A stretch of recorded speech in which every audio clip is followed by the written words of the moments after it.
Hello दोस्तों, Rama mathematics classes में आपका स्वागत है। जैसे कि प्राचीन भारतीय इतिहास के अंतर्गत इसके पिछले वीडियो में हम पढ़ चुके थे त्रिपक्षीय संघर्ष।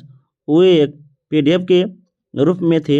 ये जो हम इस वीडियो में हम पढ़ रहे हैं ये है दृष्टि बुक से। ये भी होगा त्रिपक्षीय संघर्ष। वो ये पार्ट 1 थे, ये पार्ट 2 होगा। पार्ट 1 और पार्ट 2 आप देख लीजिएगा, ताकि अगर त्रिपक्षीय संघर्ष से प्रश्न एग्जाम माहौल में आए तो छूटने की संभावना बहुत ही कम बने। आइए बिना समय लेते हुए अपने टॉपिक पर आते हैं।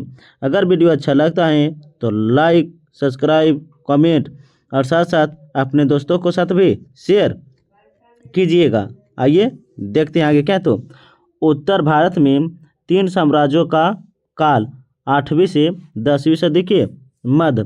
हम जो भी आपको पॉइंट बोलेंगे आप उसे अपने कॉपी पर नोट कर लीजिएगा। देखिएगा क्या। तो 700, एक मिनट देखिएगा, थोड़ा सा जूम कर देते हैं। देखिएगा,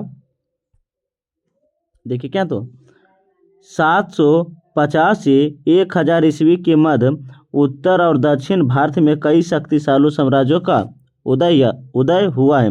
कई शक्तिशाली साम्राज्यों का उदय हुआ है।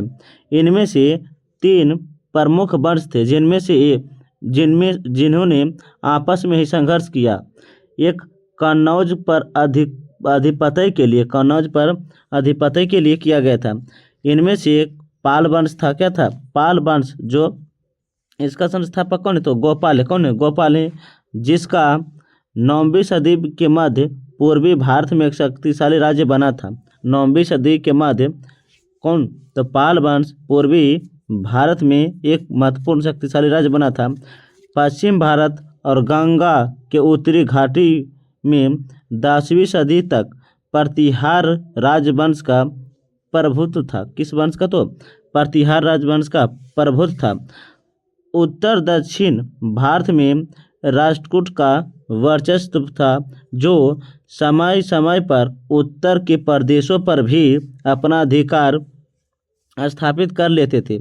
वस्तुतः इन्हीं शक्तिशाली साम्राज्यों में संघर्ष चलता रहा। यद्यपि इन्हीं साम्राज्यों के शासकों ने काफ़ी बड़े क्षेत्रों में शांति स्थापित की और काल को संरक्षण दिया। इन्हीं तीनों में से सबसे अंत तक शासन राष्ट्रकूट ने किया, और वह न केवल उस काल का सबसे शक्तिशाली शासक था, बल्कि उसने आर्थिक और सांस्कृतिक क्षेत्रों और उत्तर से दक्षिण भारत के मध्य भी सेतु का भी काम किया था। कौन? तो राष्ट्रकूट वंश। इसमें से सबसे शक्तिशाली कौन से वंश थे? तो राष्ट्रकूट वंश थे। आप इसे ध्यान से याद रखिएगा। 7वीं सदी के पूर्वार्ध में कन्नौज भारत की राजनीति का केंद्र रहा था। उसी काल में उत्तर भारत पर अधिपत्य का कोई भी दावा नहीं था। अधिकार के बिना निरर्थक था। कन्नौज और उसके मध्य देश का क्या? तो सामरिक महत्व था, क्योंकि पल्लवों के लिए मध्य भारत तथा पंजाब को, और प्रतिहार एवं राष्ट्रकूट के लिए गंगा और दोआब में पहुंचने के मार्ग पर कन्नौज ही नियंत्रण होता था। कन्नौज का ही नियंत्रण होता था। इसके अतिरिक्त गंगा, यमुना, दोआब जो प्रचुर मात्रा में राजस्व का स्रोत होता था। अंततः इस पर बिना नियंत्रण किए कोई भी साम्राज्य शक्तिशाली नहीं हो सकता था। किस पर? तो गंगा यमुना के दोआब पर और कन्नौज पर। क्या? तो कन्नौज पर। जिस तरह मगध सबसे शक्तिशाली साम्राज्य था, ठीक उसी प्रकार कन्नौज भी सबसे शक्तिशाली एवं समृद्धि से परिपूर्ण था। देखिएगा त्रिपक्षीय संघर्ष के चरण। कन्नौज पर अधिकार के लिए 8वीं सदी के मध्य आरंभ राष्ट्रकूट, पल्लव, प्रतिहार राजवंश के युद्ध चला। तब पूछेंगे त्रिपक्षीय संघर्ष में कौन कौन थे? राष्ट्रकूट, पल्लव और गुर्जर प्रतिहार वंश थे। गुर्जर प्रतिहार वंश थे। आप इसे ध्यान से याद रखिएगा। बस आप इसे सुनते रहिएगा जो हम बोल रहे हैं, और जो भी हम पॉइंट बोलेंगे आप उसे अपने कॉपी पर नोट कर लीजिएगा। अगर कहीं कहीं बोलने में हम असक्षम हो जाते हैं तो आप अपने स्वयं कॉपी पर अपने पॉइंट बनाकर नोट कर सकते हैं। देखिएगा, प्रतिहार शासक वता सिराज द्वारा कन्नौज पर आक्रमण के साथ ही संघर्ष शुरू हुआ था। प्रतिहार शासक सबसे पहले जंग किसने छिड़े थे? तो वता सिराज द्वारा कन्नौज पर आक्रमण के साथ ही संघर्ष शुरू हुआ था।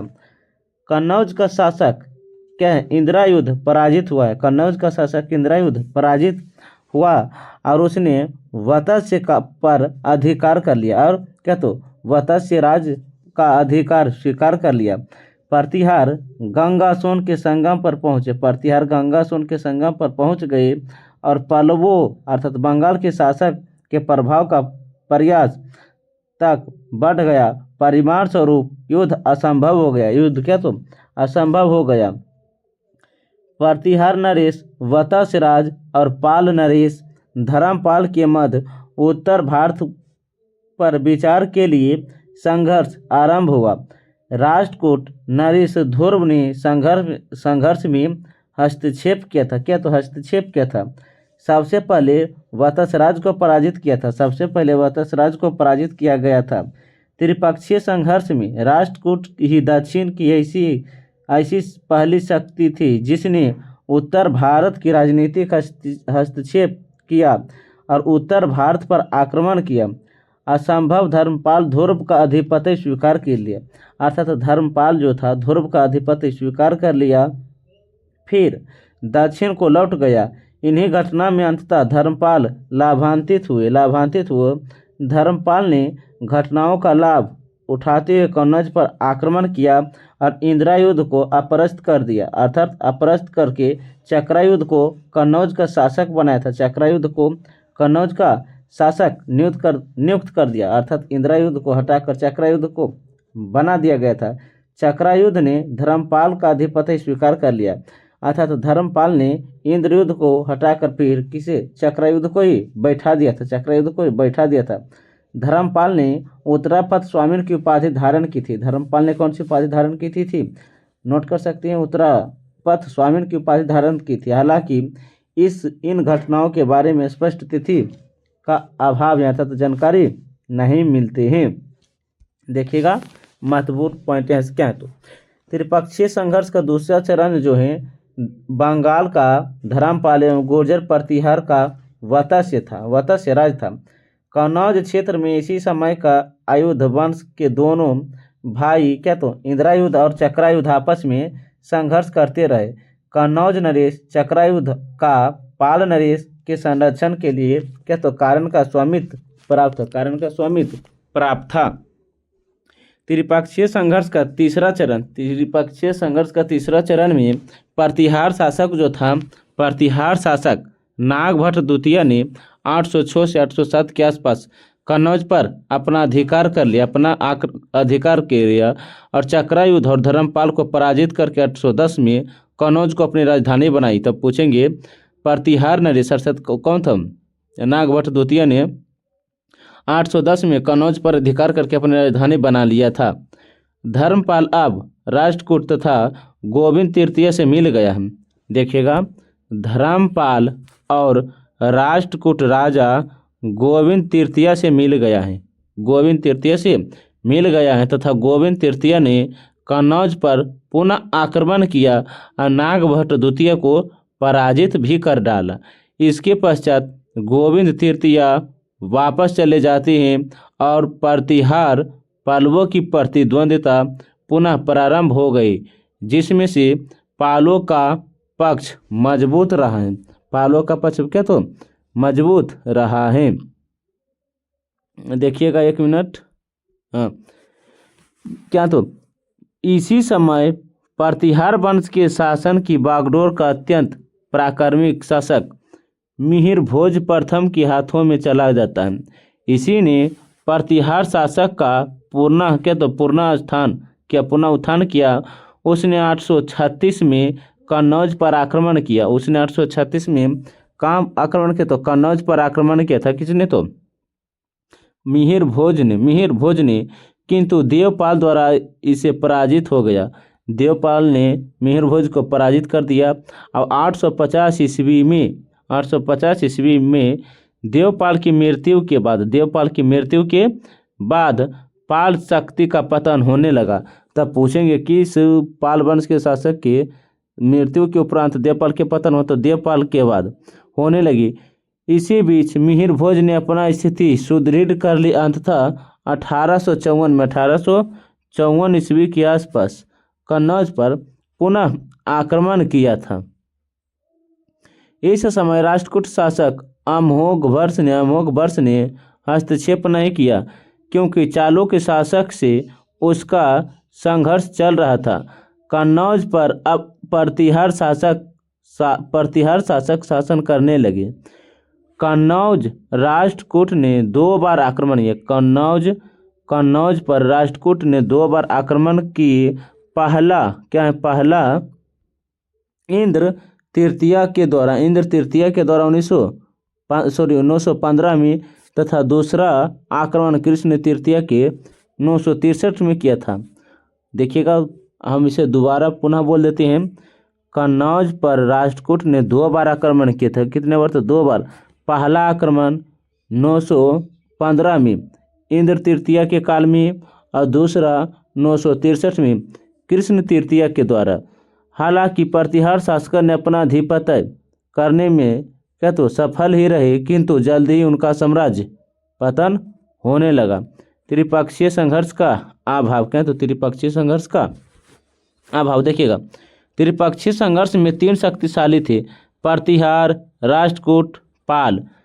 शक्तियों के लिए विनाशकारी साबित हुआ। तत्कालीन परिमाण यह प्रतिहार कन्नौज पर अपना शासन स्थापित करने में सफल है, किंतु राष्ट्रकूट ने पारंपरिक शत्रु प्रतिहारों की शक्ति विनष्ट करने में सफल हुई।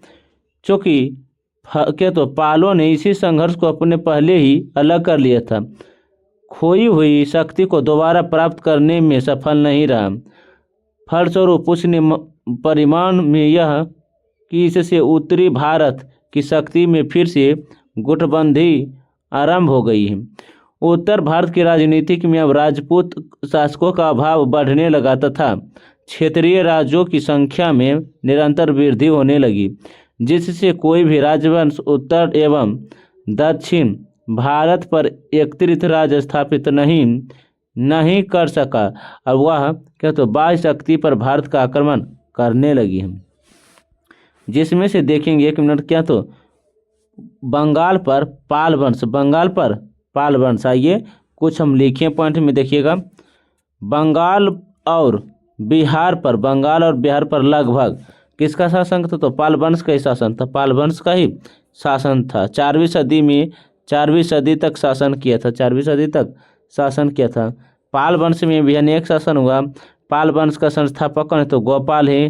गोपाल वध के बाद धर्मपाल हुए, देवपाल हुए, महिपाल हुए, नारायणपाल हुए। कौन? तो नारायणपाल हुए, रामपाल हुए, गोविंदपाल हुए। कौन? तो गोविंदपाल हुए। ये सभी किसका शासक है? तो पाल वंश के ही शासक हैं। हम इसके पिछले वीडियो में आपको बता चुके थे। आइए देखते हैं, देखिएगा 1 मिनट। आप यहाँ से महत्वपूर्ण पॉइंट नोट कर सकते हैं। तो बंगाल पर पाल वंश, गोपाल प्रथम देखिएगा। पाल वंश की स्थापना पूछेंगे कब हुआ? तो 750 ईस्वी के आसपास बंगाल के गोंड में हुई थी। शशांक की मृत्यु के बाद लगभग 1 सदी तक बंगाल में अराजकता और व्यवस्था पर माहौल बना हुआ था। उस क्षेत्र में फैली अराजकता में तंग आकर प्रमुख लोगों ने गोपाल को शासक चुन लिया। किसे? तो गोपाल को शासक चुन लिया था। यह पहला राजा था जिसका जनता के द्वारा निर्वाचन हुआ था। तब पूछेंगे जनता द्वारा पहला निर्वाचन कौन था? गोपाल था। उसने गौंड में फिर से सुव्यवस्था स्थापित की तथा करीब 2 दशकों तक शासन किया। बौद्ध धर्म का अनुयायी था गोपाल, गोपाल बौद्ध धर्म का अनुयायी था। तब पूछेंगे गोपाल किस धर्म का अनुयायी था? बौद्ध धर्म का अनुयायी था। उसने ओदंतपुरी महाविहार की स्थापना की थी। कौन? तो गोपाल ने की थी। लगभग 770 ईस्वी में उसकी मृत्यु के बाद उसका पुत्र धर्मपाल राजा बनता है। किसके बाद? तो गोपाल के बाद धर्मपाल ने लगभग 770 से 810 ईस्वी तक शासन किया। 770 से 810 ईस्वी तक शासन किया है, आप इसे नोट कर सकते हैं। उसने राज्य का सर्वप्रथम विस्तार किया और कुछ समय के लिए उसने कन्नौज पर अपना अधिकार किया तथा उसने उत्तरापद स्वामी की उपाधि भी धारण की थी। ये भी बौद्ध धर्म का अनुयायी था। जिस तरह इसके पिता बौद्ध धर्म का अनुयायी थे, ठीक उसी प्रकार धर्मपाल भी बौद्ध धर्म का अनुयायी था, किंतु वह अन्य धर्मों के प्रति भी सहिष्णुता रखता था। बिहार और आधुनिक पूर्व उत्तर प्रदेश में अपना अपना नियंत्रण स्थापित करने के लिए पाल प्रतिहारों के मध्य संघर्ष चलता रहा। यद्यपि बंगाल के साथ साथ बिहार पर पालों भी अधिक समय तक नियंत्रित किए। धर्मपाल का उत्तराधिकारी इसका पुत्र देवपाल रहा। कौन? तो देवपाल रहा। आप इसे ध्यान से याद रखिएगा। धर्मपाल ने, कौन तो बोले हैं, धर्मपाल ने विक्रमशिला विश्वविद्यालय की स्थापना की। विक्रमशिला विश्वविद्यालय की स्थापना की, जो बिहार में पड़ता है। कहाँ? तो भागलपुर जिले में 810 से 850 ईस्वी तक शासन किया। कौन? तो देवपाल ने किया। इसने भी साम्राज्य विस्तार के लिए नीति अपनाया। इसने अपनी राजधानी मुंगेर को बनाया था। तो पूछेंगे धर्मपाल ने अपनी राजधानी कहाँ बनाई? तो मुंगेर बनाया था। मुंगेर को अपनी राजधानी बनाया था। प्रागज्योतिषपुर अर्थात असम, प्रागज्योतिषपुर का तो असम और ओडिशा के कुछ हिस्सों को अपना साम्राज्य में मिला लिया। आधुनिक नेपाल के एक हिस्से पर भी पाल स्थापित हो गया तथा उसने तिब्बत, दक्षिण पूर्व एशिया में के तो शैलेंद्र साम्राज्य सुमात्रा को भी अपना सांस्कृतिक एवं व्यापारिक संबंध बनाए थे। सुमात्रा जो पड़ता इंडोनेशिया में पड़ता है। कहा? तो इंडोनेशिया में सुमात्रा महाद्वीप है। सुमात्रा के एक शासक बलपुत्र ने उसे नालंदा में एक मठ की स्थापना की अनुमति दी। अरब यात्री सुलेमान ने देवपाल की शक्ति का वर्णन, इस साम्राज्य विस्तार की जानकारी दी। देवपाल की मृत्यु के बाद पाल वंश का पतन शुरू हो गया। उसके उत्तराधिकारी नारायण पाल को प्रतिहार शासक मिहिर भोज महेंद्र पाल के हाथों का पराजय का सामना करना पड़ा। उसने उनके हाथों पर क्षेत्र पर खो दिया और उसके अधिकार राज्यपाल ने राष्ट्रकूट के साथ वैवाहिक संबंध द्वारा स्थापित करके खोए हुए पुनः को प्राप्त किया। कौन? तो राज्यपाल था, उसके पुत्र उत्तराधिकारी। आप इसे ध्यान से देखेंगे तब पूछेंगे पाल वंश का पतन किसके शासनकाल में हुआ है? किसके शासनकाल में? तब इसका जवाब दे सकते हैं किसके काल में? तो देवपाल के ही काल में होने लगा। देखिएगा, पाल वंश का पुनः उद्धान अर्थात कहने का है। देखिएगा, पाल वंश का पुनरुद्धार महिपाल के द्वारा किया गया, किंतु चोल शासक राजेंद्र प्रथम का आक्रमण क्या बोले हैं? आक्रमण 1022 से 1023 से राज्य को आर्थिक सामाजिक क्षति उठनी पड़ी। महिपाल का उत्तराधिकारी न्यायपाल था, जिसने प्रारंभ में कलचुरी से युद्ध किया, किंतु बाद में कलचुरी राजकुमारी से विवाह किया है। न्यायपाल की मृत्यु के बाद व्यवस्था फैल गई और जिसका अंत रामपाल ने किया था। किसका अंत? रामपाल ने किया था। उसने बंगाल, बिहार, असम, उड़ीसा पर पुनः अधिकार किया था। कितने? रामपाल ने बिहार, बंगाल, उड़ीसा पर पुनः अधिकार कर लिया था, किंतु नरेश शासक के हाथ पूर्वी बंगाल तथा मिथिला, कर्नाटक के हाथों को खो दिया। संध्याकर नदी तो संध्याकर नदी के रामचरित नायक वही हैं। पाल वंश का अंतिम शासक गोविंद पाल था या मदन पाल इसी को कहा जाता है। यह संभवतः बख्तियार खिजली के आक्रमण के समय बंगाल में शासन कर रहे थे। 12वीं सदी के अंत में बंगाल पर पाल राज्यों में सेनावंश के अधिकारों में था। आगे क्या? तो मूर्ति कला किसके? तो पाल वंश के। देखिएगा कि यहाँ मूर्ति कला का क्या होता था। देखिएगा, पाल वंश जो था कांस एवं परस्त मूर्ति कला थी। तो धीमन एवं विपत मूर्ति कला थी। इसके अलावा देखते हैं धर्मपाल और देवपाल के समकालीन जो था तो कांस मूर्तियाँ ढलाव किस्म की रहती थी। नालंदा और कोकरीहार गया के निकट से मिले हैं। गया के निकट से मिले हैं। मूर्तियाँ मुख्य रूप से बुद्ध, बोधिसत्व, मंजूश्री, मैत्रेय, तारा, हालांकि विष्णु, बलराम, सूर्य, उमा, महेश्वर गण आदि हिंदू देवी देवताओं की भी मूर्तियां मिली हैं। किसके काल में? तो पाल वंश के काल में ही। बोध गया में अवस्थित चतुर्भुज महादेव की मूर्ति एवं धर्मपाल के शासनकाल में ही निर्मित हुआ था। इसके अलावा देखेंगे शिक्षा, क्या तो शिक्षा धर्मपाल के काल में पाल वंशीय शासक ने नालंदा, विक्रमशिला, उदंतपुरी, सोमपुरी आदि में बौद्ध शिक्षा विहार एवं भवन बनवाए। गोपाल ने नालंदा में बौद्ध विहार बनवाया। धर्मपाल ने विक्रमशिला में और सोमपुर के विहारों के स्थान तथा नालंदा महाविहारों को 200 गांव दान में दिया था। कितने? 200 दान गांव में दिए थे। कहीं कहीं 100 भी गांव दिया रहते तो 200 गांव दान में दिया है। चीन, तिब्बत, दक्षिण पूर्व एशिया में शैलेंद्र राज्य से मित्रता की गई और बौद्ध विद्वान के अतीश दीपाकर ने तिब्बत जाकर वहाँ महायान मत का प्रचार प्रसार किया। महायान धर्म का मत का प्रचार प्रसार किया है। देखिएगा पाल वंश के स्थापित कला एवं चित्र। नालंदा विश्वविद्यालय ईंट से निर्मित है। बिहार बंगाल में मिले अवशेष चैत्य और बिहारों के साथ साथ तालाब भी निर्मित थे। कि हर काल में चित्र मुख्यतः तारपत्र पर बने हुए थे। इनमें से काले, नीले, बैगनी, लाल, बैगनी, हल्के गुलाबी रंगों का प्रयोग करते थे चित्र बनाने में। क्या तो पालकालीन चित्रकला का प्रभाव स्पष्ट परिचित होता है कि नालंदा के कुछ क्या भित्ति चित्र भी प्राप्त होते हैं। आप इसे ध्यान से याद रख सकते हैं। इसके अलावा क्या तो देखिएगा गुर्जर प्रतिहार। क्या तो गुर्जर प्रतिहार का उद्भव गुजरात या दक्षिण पश्चिम राजस्थान में हुआ है। गुर्जर प्रतिहार ने 8वीं सदी से लेकर 11वीं सदी तक शासन किया। इसके शासन के क्या एक मिनट देखिएगा। इस राजवंश का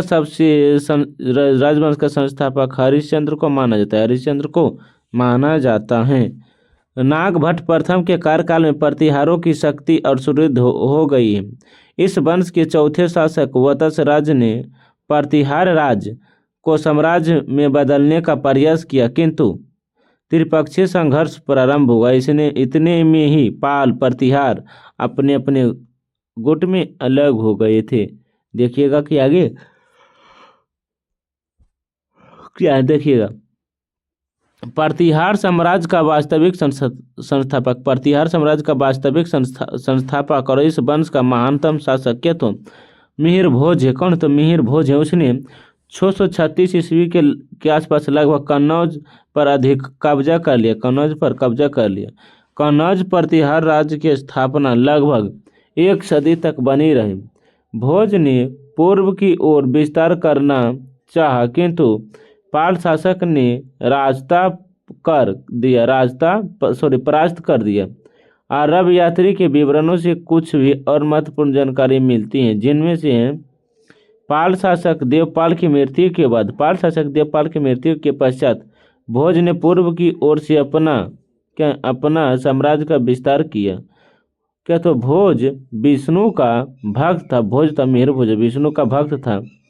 आदिवारह एक विरुद्ध धारण किया गया था। उसके कुछ सिक्कों पर आदिवा शब्द अंकित है, अर्थात आदिवा का तो उज्जैन के भोज परमार से उसका अंतर बताने के लिए मिहिर भोज भी कहा जाता है। देखिएगा कि आगे क्या तो मिहिर भोज की मृत्यु 885 में हुआ। तब पूछेंगे मिहिर भोज की मृत्यु कब? 885 में हुआ था। फिर उसका बेटा महेंद्रपाल राजा बना। उसने मगध तथा उत्तरी बंगाल को जीता और पूरे साम्राज्य विस्तार को सुरक्षित किया। काव्य मीमांसा तथा कर्पूर मंजरी के रचयिता राजशेखर है। काव्य मीमांसा एवं कर्पूर मंजरी के लेखक राजशेखर को क्या तो बागदाद के यात्री अल मसूदी ने 915 से 916 गुजरात की यात्रा की। कहाँ की यात्रा की? तो गुजरात की यात्रा की। 915 से 918 के मध्य राष्ट्रकूट वंश इंद्र तृतीय के कन्नौज पर आक्रमण और नागर की तहस नहस पर रहे। फिर भी गुर्जर प्रतिहार वंश कमजोर हो गया, गुजरात के राष्ट्रकूट के अधिकार में चला गया। 1963 में कृष्ण तृतीय राष्ट्रकूट राजा ने उत्तर पर आक्रमण कर प्रतिहार शासक को परास्त किया और इसके पश्चात प्रतिहार साम्राज्य का पतन हो गया है। प्रतिहार शासक ज्ञान विज्ञान और साहित्य के उदार संरक्षक भी रहे थे। संस्कृत का सबसे महान और नाटककार राजशेखर भोज है। राजशेखर भोज के पौत्र महिपाल के दरबार में रहता था। कौन? तो आप इसे ध्यान से रखते, राजशेखर रहते थे। कौन? तो राजशेखर रहते थे। प्रतिहार शासक ने कई भवन आदि मंदिर बनवाए थे। इनमें से पश्चिम एशिया और बीच विद्वान में आदान प्रदान में वाणिज्य व्यापार होते रहे थे। देखिएगा क्या ये क्या, एक मिनट देखिएगा। देखिए क्या, तो राष्ट्रकूट राजवंश जो त्रिपक्षीय संघर्ष का सबसे शक्तिशाली शासक रहा है। इस वंश की स्थापना दंती दुर्ग ने 735 से 755 ईस्वी में की थी। 735 से 755 ईस्वी में की थी, जिसने आधुनिक सोलापुर के निकट मानेखेत, सोलापुर के निकट मानेखेत और क्या तो मांडेलखंड को अपना राजधानी बनाया। राष्ट्रकूट शासक ने जल्द ही उत्तर भारत को पूरे प्रदेश पर अपना वर्चस्व स्थापित कर लिया। दांती दुर्ग कांची, कलिंग, मालवा आदि क्षेत्रों में साम्राज्य विस्तार कर लिया। इसके पश्चात कृष्ण प्रथम 756 से 772 ने साम्राज्य को विस्तृत किया। वह कला प्रेमी था। कौन? तो दांती दुर्ग कला प्रेमी था। उसने एलोरा का सुप्रसिद्ध कैलाश मंदिर का निर्माण किया। तो पूछेंगे एलोरा के सुप्रसिद्ध कैलाश मंदिर का निर्माण किसने करवाया? तो एक दांती दुर्ग ने। लेकिन पूछेंगे किस वंश? तो राष्ट्रकूट वंश का त्रिपक्षीय संघर्ष में आगमन किस शासक? तो ध्रुव का आगमन हुआ था। 780 से 793 के शासनकाल में उसने वत्स राज और धर्मपाल दोनों को ही पराजित किया था। ध्रुव ने वत्स राज और धर्मपाल दोनों को ही पराजित किया था। आगे क्या? तो गोविंद तृतीय देखिएगा एक मिनट। गोविंद तृतीय 739 से 793 से 793 के मध्य ही अमोघ वर्ष 814 से 878 में और राष्ट्रकूट महान शासक हुए। एक अभिलेख से पता चलता है कि गोविंद तृतीय ने केरल, पांड्य तथा चोल राजाओं को भी भयभीत कर दिया था। पल्लवों को श्रीहीन बना दिया और अमोघ वर्ष और साहित्य को भी अपना अधिकार कर लिया। और इसी में बताया गया है कि कन्नड़ की प्रथम कीर्ति की रचना करना का श्रेय अमोघ वर्ष के काल में अनेक विद्रोह हुए, जिन्हें बड़ी मुश्किल से दबाया गया है। क्या बोले हैं? इस वंश के सबसे प्रतापी शासक कृष्ण तृतीय हैं। राष्ट्रकूट वंश के सबसे प्रतापी शासक कृष्ण तृतीय हैं, जो 934 से 996 ईस्वी तक शासन किया है। उसे मालवा अर्थात परमार और बेगी क्या बोले हैं? बेंगी शासक चालुक्य पूर्वी से युद्ध करना पड़ा। इसने तंजौर के चोल शासक के विरुद्ध भी सैनिक अभियान किया, लेकिन चोलों ने कांची के पल्लवों को छीन भिन्न कर दिया। कृष्ण तृतीय ने चोल राजा प्रांतक प्रथम को पराजित किया था। कितना 949 ईस्वी में चोल साम्राज्य के उत्तरी भाग पर अधिकार कर लिया था।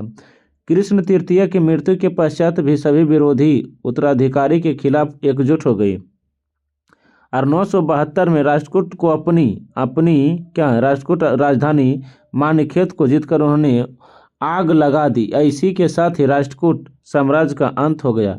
राष्ट्रकूट साम्राज्य का अंत हो गया था। आप इसे ध्यान से याद रखिएगा। देखते हैं, एक मिनट देखिएगा क्या। तो दक्षिण भारत में राष्ट्रकूट लगभग 10वीं सदी के अंत तक लगभग 200 वर्षों तक चलता रहा।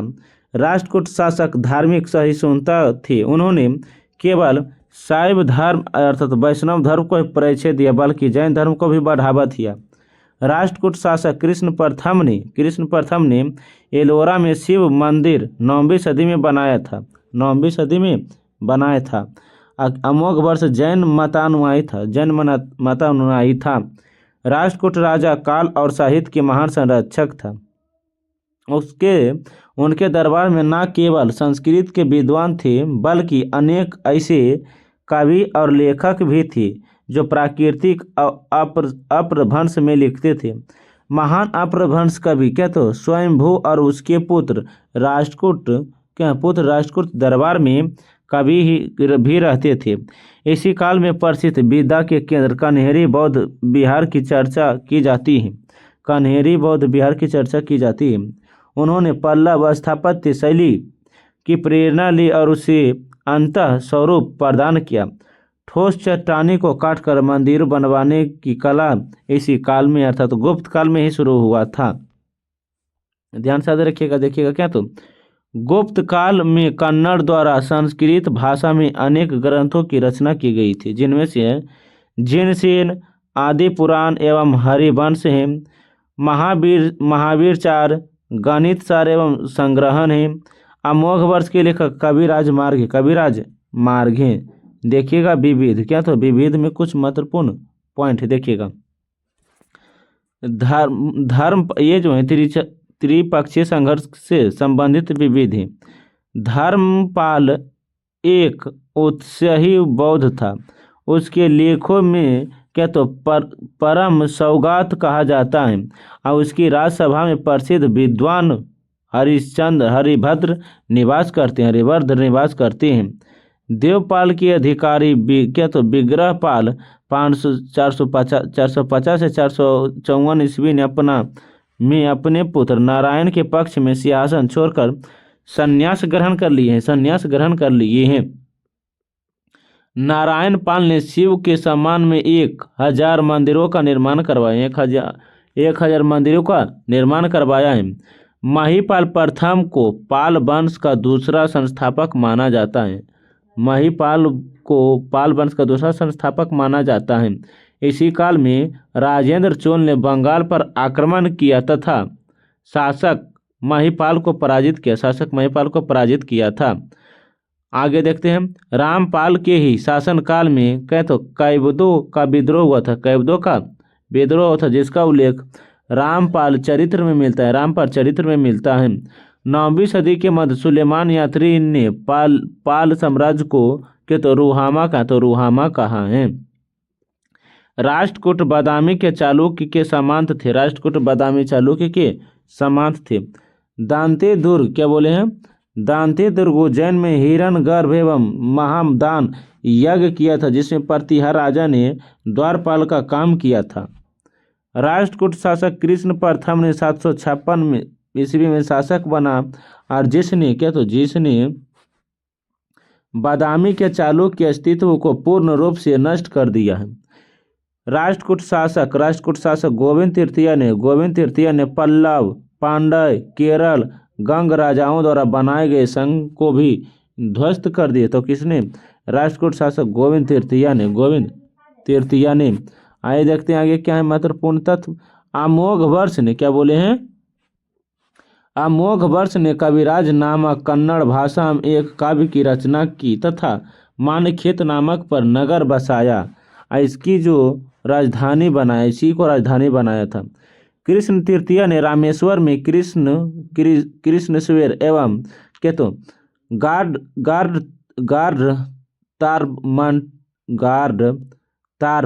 क्या तो तारमार्थ दंडित नामक मंदिर बनवाई और उसकी राजभाषा में कन्नड़ भाषा का भी कवि पेन निवास करता था, जिसे क्या तो शांति पुराण की रचना की।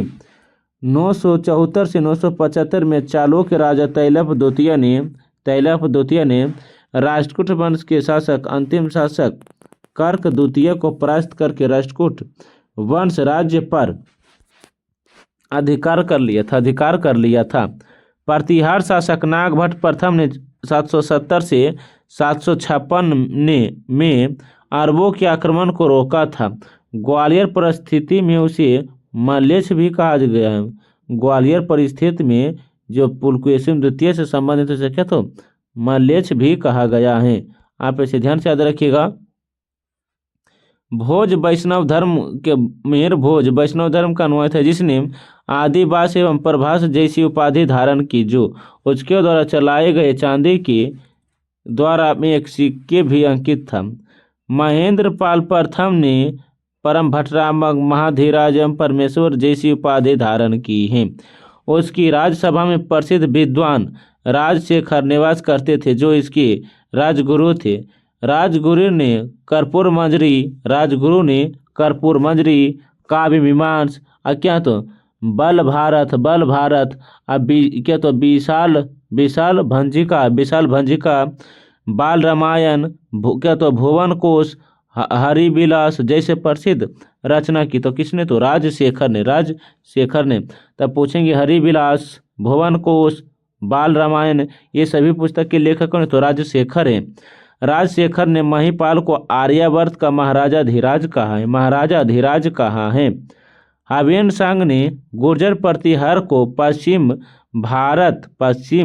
हावेन सांग ने गुर्जर प्रतिहार राज्य को पश्चिम भारत का दूसरा सबसे बड़ा राज्य कहा है।